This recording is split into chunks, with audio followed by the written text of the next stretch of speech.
السلام علیکم۔ آج ہم قرآن کریم کی ایک بہت ہی غور طلب آیت پر بات کریں گے۔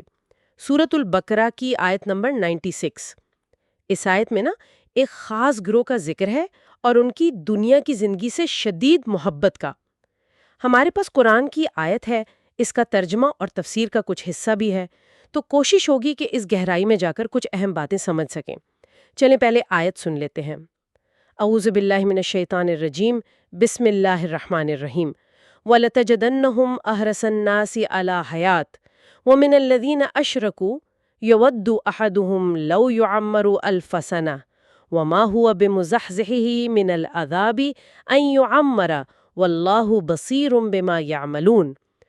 ترجمہ کچھ یوں ہے، بلکہ اے نبی صلی اللہ علیہ وسلم، تم انہیں یعنی یہود کو سب لوگوں سے زیادہ، حتیٰ کہ مشرکوں سے بھی زیادہ زندگی کا حریص پاؤ گے۔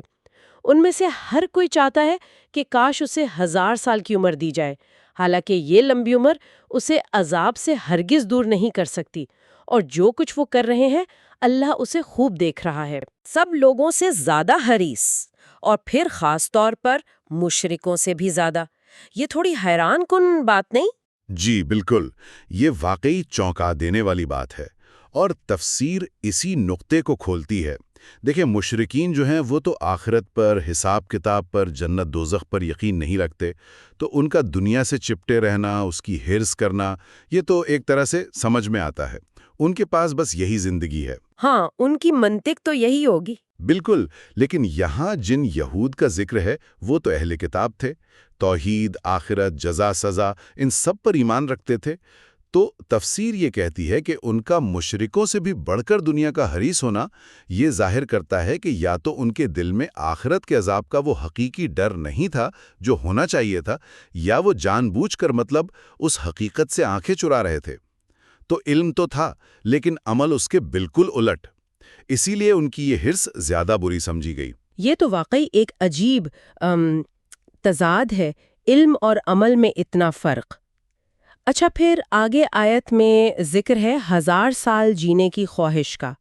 یود احدہم لو یعمر الف سنۃ، یہ 1000 سال ہی کیوں؟ بنیادی طور پر ان کی حرص کی شدت کو دکھانے کا ایک انداز ہے۔ عربی میں اور دوسری زبانوں میں بھی 1000 کا عدد اکثر کثرت یعنی بہت زیادہ کے لیے استعمال ہوتا ہے، تو یہ ایک طرح سے محاورہ ہے۔ تفسیر میں اس پر لسانی بحث بھی ہے، اور ایک دلچسپ ضمنی حوالہ بھی ملتا ہے موجوسیوں کا، یعنی قدیم فارس کے لوگ۔ اچھا، وہ کیا؟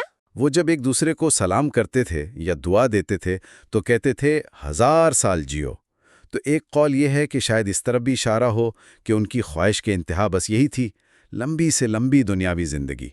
لیکن اصل بات وہی، ان کی دنیا سے شدید محبت اور موت سے فرار کی خواہش کو ظاہر کرنا۔ مگر قرآن فوراً ہی اس خواہش کی حقیقت بھی واضح کر دیتا ہے، کہتا ہے وَمَا هُوَ بِمُزَحْزِحِهِ مِنَ الْعَذَابِ أَن يُعَمَّرَ، یعنی یہ لمبی عمر اسے عذاب سے تو نہیں بچا سکتی۔ جی ہاں، اور یہ بہت ہی اہم نقطہ ہے۔